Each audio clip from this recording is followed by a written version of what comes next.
And now this press release from Lieutenant Steve Doris with the Baytown Police Department concerning the Kedric Crawford case, as first reported on ABC 13, with the link shared on BaytownCops.com Facebook page.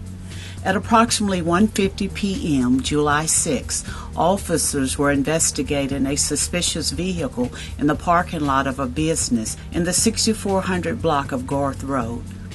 As the officers approached the vehicle, the driver, Kedric Crawford, immediately exited the vehicle, at which time officers made contact with him. During the initial contact, Mr. Crawford provides his name and date of birth to the officers, who then conducted a computer check of him. While waiting for the return, officers talked with Mr. Crawford about the reason for the contact. During the conversation, the officers asked for consent to search Mr. Crawford's vehicle, which Mr. Crawford grants. As one of the officers searches the vehicle, the other officers continue to talk to Mr. Crawford, whose demeanor changes as he becomes increasingly nervous, even though officers are being polite and cordial. At this point, the officers searching the vehicle located several small pieces of plastic bag, each of which contained several pills.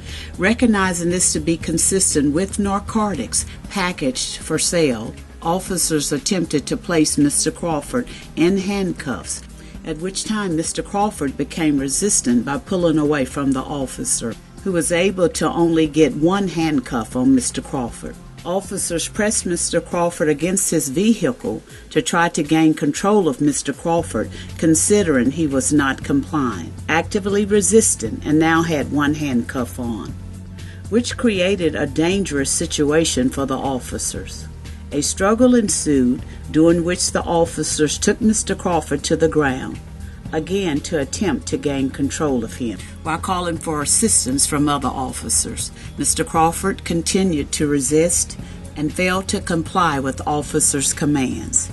This resulted in the officers deploying their department-issued taser, which was ineffective, as Mr. Crawford continued to resist and refused to comply with officers' instructions, pulling his arms away from officers and refusing to place his hands behind his back so officers could handcuff him. Due to Mr. Crawford's persistent resistance and the fact that the taser failed to momentarily incapacitate Mr. Crawford, one of the officers delivered a series of elbow strikes and closed fist strikes to Mr. Crawford's head area, in an attempt to disorient him so they could get him into custody.